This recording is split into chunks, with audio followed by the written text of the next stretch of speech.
მოგესალმებით ეთერშია სივრცე დიალოგისთვის მე თამთა დოლიძე ვარ. ახლა საქართველოში მძიმე დღეები დგას ქვეყანა უწმინდესა და უნეტარეს სრულიად საქართველოს კათოლიკოს პატრიარქს ილია მეორეს გლოვობს.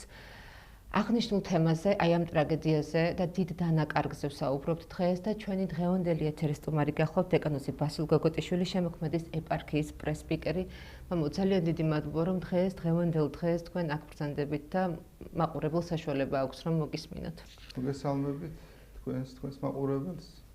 პირიქით მადლობა მოწვევისთვის რომ გვექნება შესაძლებლობა ვისაუბროთ მის უწმინდესობაზე და პირველ რიგში მინდა რომ სამძიმარი გამოვხატო ჩვენი ერის წინაშე. ყველას მიუსამძიმრო, ყველა ჩვენთაგანი განვისთით ძალიან დიდ ტკივილს და სევდას, მაგრამ ამავდროულად გვაქვს დიდი იმედი, რომ ღვთისშეწევნით ჩვენი უწმინდესის მეუღლება არ მოაკლდება ჩვენს ქვეყანას, ჩვენს ერს ზეციდან და ღვთის სასოებით ვართ ყველანი. კი ბატონო, რა თქმა უნდა.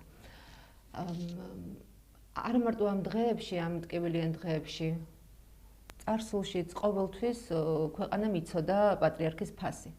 თუმცა კიდევ ერთხელ რომ გავიხსენოთ და შევაფასოთ პირადად თქვენთვის, თქვენი გადმოსახედიდან ქვეყნისთვის რა მნიშვნელობის მქონე იყო და არის მისი ფიგურა. დიახ. ჩვენი ერის საზოგადოება თანხდება იმაზე, რომ განუზომელია მისი ღვაწლი ჩვენი ერის და ჩვენი ქვეყნის წინაშე. არა მხოლოდ როგორც საეკლესიო ფიგურა, პატრიარქი, არამედ როგორც საზოგადო მოღვაწე და ეროვნული ღირებულებების მატარებელი ადამიანი, რომელიც დღითი დღე ზრდიდა ჩვენ საზოგადოებას, რომ ადამიანები ყოფილიყავით ერთსულოვანი, ყვარებოდა ღმერთი, სამშობლოდ ადამიანი. აი ყველა მის ქადაგებას, ყველა მის საუბარს ეს ყოველთვის ლაიტმოტივად გასდევდა და ამიტომაც არის ძალიან დიდი სევდა, რომ ყველაც გულითაც არიელდა რაღაცნაირად, ყველა როცა უსმენთ აღნიშნავს, რომ როგორც ყველა ჩვენთაგანი დაობლებულად განვისთით თავს და გძნობთ, რომ მოგვაქვს ასეთი დიდი ნუგეში იმედი, რომ ყველა ადამიანს რაღაცნაირი იმედი ქონდა მისი, რომ განსასწრელი ჟამი იქნებოდა თუ სასწავლი ქონდა რამე თუ მისაბაძი ყავდა, ვისთანაც შეიძლებოდა, ვისგანაც შეიძლებოდა ბევრი გვესწავლა და ბევრი გააგვეგო და ამიტომ ძალიან დიდი არის მისი ღვაწლი ერის წინაშე. შემთხვევით არ არის რომ მას ადარებენ და უწოდებენ ილია ჭავჭავაძის გზას, ადარებენ, ამბობენ ერთმა მეცნიერმა უთხრა რომ თქვენ ილია მეორე არა, მეორე ილია ხართო ჩვენი ერისთვისო და ალბათ ყველა ჩვენთაგანი ვხედავთ რომ ჩვენი ერის მნიშვნელობაში ასეთი დიდი როლი ჰქონდა ჩვენს უწმინდეს და ამიტომ კიდევ ერთხელ უსამძიმრებ ყველას. ბატონო, აქვე უნდა აღნიშნოთ, რომ მას არ დაუწყია მოღვაწეობა ადვილ და მარტივ დროს. დიდი ნაწილი მისი მოღვაწეობისა სამ გაიარა კომუნისტურ პერიოდში და მის სახელს დიდწილად უკავშირდება საქართველოში პოსტკომუნისტურ პერიოდში უკვე ქრისტიანობის განმტკიცება, რწმენაში განმტკიცება, ეკლესია-მონასტრების აშენება და ამ ხრივაც მისი ღვაწლი დიდია. აი უწმინდესის ღვაწლი რომ შევაფასოთ, თუ შეიძლება რომ ჩვენ ეს შევძლოთ, უბრალოდ აუცილებელია გავიხსენოთ მაშინდელი ეკლესიის მდგომარეობა. როგორი მდგომარეობა იყო მაშინ ეკლესიაში, რამოდენიმე მღვდელმთავარი, რამოდენიმე 40-მდე სასულიერო პირი და როგორც იწერებიან 48 მოქმედი ტაძარი. აი მაშინდელი ეკლესიის მდგომარეობა, რეჟიმი ათეისტური, სადაც პირიქით მიდის ძალიან დიდი პროპაგანდა რომ ადამიანს არ წამდეს ღმერთის, არ წამდეს ეკლესიის და აი ასეთ რეჟიმში და შევადაროთ დღეს რა გვაქვს. რა დატოვა ჩვენმა უწმინდესმა აი ამ წლების განმავლობაში. დღეს არის 48 ეპარქია საქართველოში, თავისი მღვდელმთავრებით რა თქმა უნდა.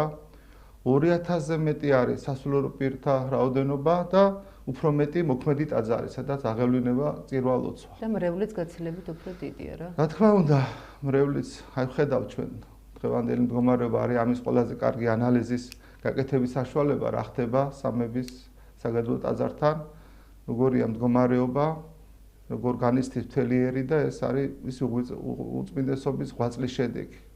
მას აი განსაკუთრებული თვისებები ჰქონდა როგორც პიროვნებას და აი მას ჰქონდა არამხოლოდ საღვთისმეტყველო კუთხით დიდი განათლება, მას ამავდროულად ჰქონდა ძალიან დიდი განათლება მეცნიერების დარგებში. მას ჰქონდა ძალიან დიდი განათლება ფილოსოფიაში, ხელოვნებაში, მუსიკა, გალობა, მხატვრობაში.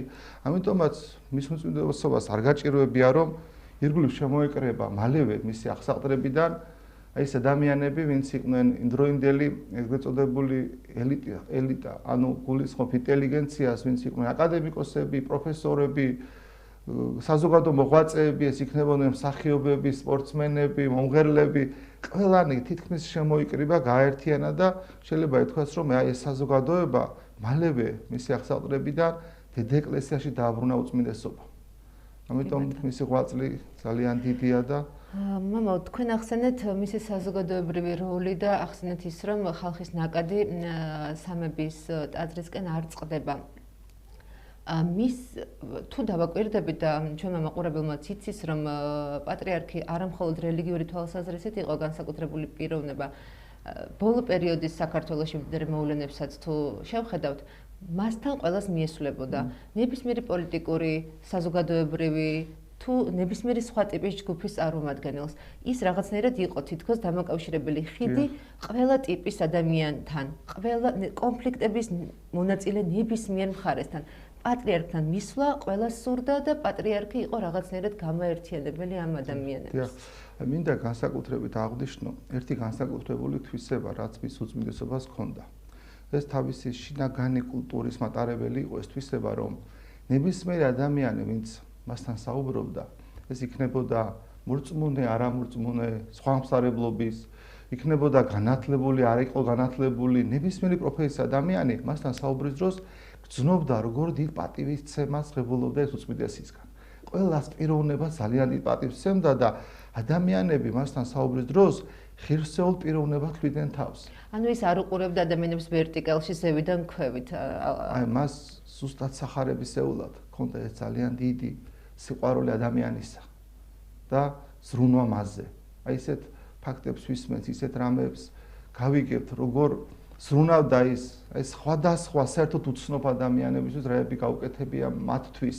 აი თუნდაც ისე დროს, როდესაც მათ ნუგეში ჭირდებოდათ, ბევრი ოჯახი დღესაც აღნიშნავს, რომ დიდი ტრაგედია ჰქონდათ ოჯახში და საერთოდ არც იცნობდნენ უწმინდეს და უწმინდესის იქ მიბრძანება ნუგეშმა სიტყვამ, როგორ გადაარჩინა ოჯახები, ადამიანები და მას ჰქონდა ეს სიყვარული ჰქონდა ადამიანის მიმართ და შესაბამისად ის ადვილად ახერხებდა, რომ კონფლიქტური მდგომარეობები განემუხტა, ადამიანებს სულ სიყვარულისთვის მოეწოდებინა და ის ახერხებდა ამას და ამიტომ არის რომ დღეს ყველა ძალიან ტკივა გული მისი გარდაცვალების გამო. და ახერხებდა რომ ადამიანები შთაეგონებინა რაღაცნაირად, ხო? დიახ, აი გუშინ გუსმენდით ბატონი ტარიელი საუბრობდა, პოეტი ხარხელაური და მან აღნიშნა ესეთი ფრაზა, მინდა გავიხსენო, რომ აი საუბრის დროსო, არასდროსო ის არ შეგბოჭავდაო, აი თავისუფლებას გაძლევდა და გასაუბრებდა, გაგრძნობინებდა თავს, თავის თანატოლად, არასდროს მასთან ურთიერთობის დროს არ იყავიო რაღაც დაბალი მასზე პირიქით და რომ შემდეგო ნენელა გრძნობდიო, როგორ შეყავდიო მას, აი გაგათავისუფლებდაო და მე ხდებოდი, როგორ ექცეოდი მისი კეთილგავლის ქვეშ, მისი აი მოძღვრების ქვეშ, რისი თქმაც მას უნდოდა, აი ისე ლამაზად დაალაგებდა ამასო, რომ შენს იმედით სავსე მოდიოდი და უკვე ხდებოდი, რომ გაზრდილი იყავიო მისვლამდე, ვიდრე იყავიო. აი ასე ყოველდღიური ურთიერთობის დიდა ეს ყველა ადამიანს და ყველა მთელ საზოგადოებას. ძალიან ბევრი ადამიანი აღნიშნავს ამას. მამა, გურიასთან კავშირზეც მინდა გკითხოთ მისი დამოკიდებულების შესახებ, გურიის მიმართ ის ჩამობრძანებულიც იყო გურიაში, ხო? ამასაც რო გითხრათ ერთი. პირველი კავშირი, რაც აუცილებელია, რაც მას მის უწმინდესობას გურიასთან ჰქონდა, არის აღნიშნოთ, რომ როდესაც ის გამორჩეული იქნა ეპისკოპოსად და აკურთხეს როგორც ეპისკოპოსი, ანუ მღვდელმთავარი, ის იწოდებოდა ბათუმ შემოქმედელ ეპისკოპოსად. ანუ იმ დროისთვის ბათუმის და შემოქმედის ეპარქია იყვნენ გაერთიანებული.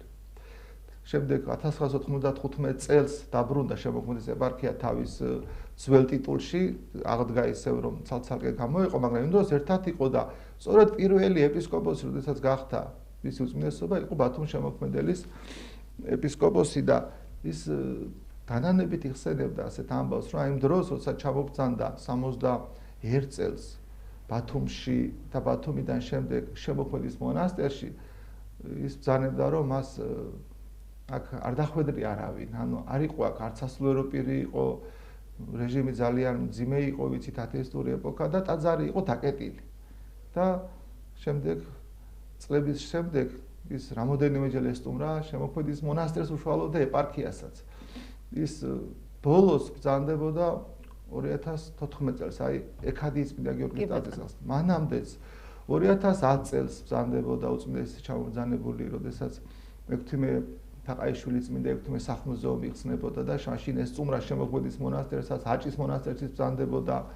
მანამდე ბრძანდებოდა, როდესაც საკადრო ტაძარი აიხსნა ოზურგეთის ღვთისმშობლის მიძინების, ის ბრძანდებოდა ჩოხატაურში ტაძრის გახსნის დროს, საკადრო ტაძრის 2010 წელში თვითონ ჩამობრძანდა და დაეწრო ტაძრის კურთხევას, მან აკურთხა ვაკიჯვრის ჯვართამაღლების ტაძარი და აი ბევრი ვიზიტი შეგვიძლია გავუსვენოთ, რაც ამ ეპარქიაში მის უწმინდესობას უკავშირდება. კი ბატონო.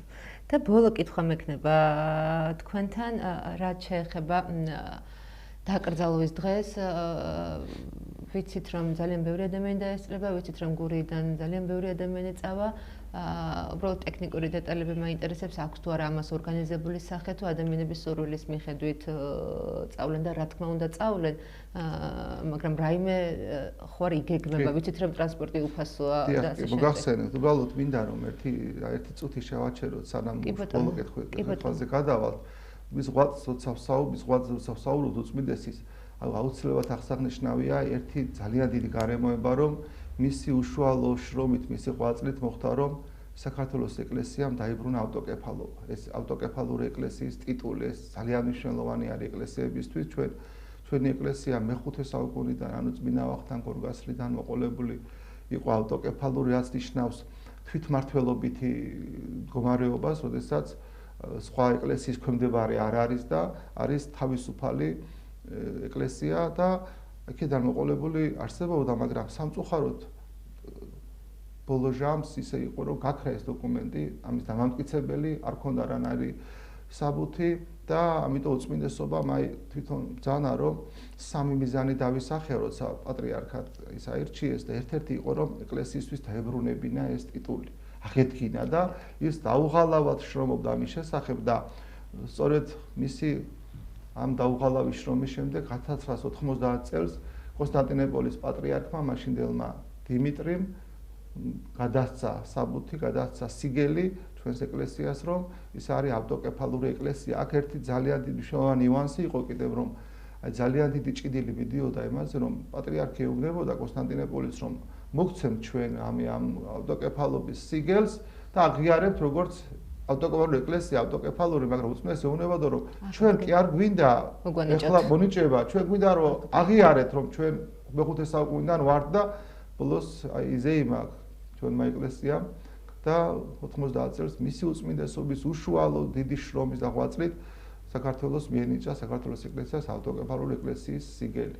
აღუდგა მას ავტოკეფალური. თუმცა ალბათ მაყურებელს მიხვდება, რომ ალბათ მისი მთავარი მიზანი იმაში მდგომარეობდა, რომ აღდგენით კონკრეტულად ამ აქტით ხაზი გაესვა ჩვენს მრავალსაუკუნოვან ქრისტიანობას. და ამის დაკარგვა არ შეიძლება და ძალიან დიდი ზოგადად მისი მოღვაწეობის აი ყველა პერიოდი რო გადავხედოთ არის პირდაპირ განათლებისკენ მოწოდება და განათლებისთვის ზრუნვა. აი მხოლოდ იმ პერიოდისთვის რომ გავიხსენოთ, უწმინდესობის დროს მოხდა საოცარი აღორძინება სასულიერო განათლების მხრივ, იმიტომ რომ მხოლოდ მცხეთაში იყო სემინარია ერთ-ერთი საღვთისმეტყველო კურსები, რომელიც ეფრემ მეორის დროს დაარსდა, მაგრამ პირველი დირექტორი, პირველი აი ამ სემინარის სწორედ უწმინდესი იყო. უწმინდესს თხოვა ეფრემ მეორე რომ ჩამობრძანებული იყო, მაშინ ის იყო მღვდელმონაზონი და მაშინ უდგება სათავეში, მაგრამ ეს იყო მცხეთაში მხოლოდ რამოდენიმე სტუდენტზე გათვლილი სემინარია და უწმინდესის სწორედ ძალისხმევით 88 წელს, როცა ჯერ კიდევ კომუნიზმი იყო,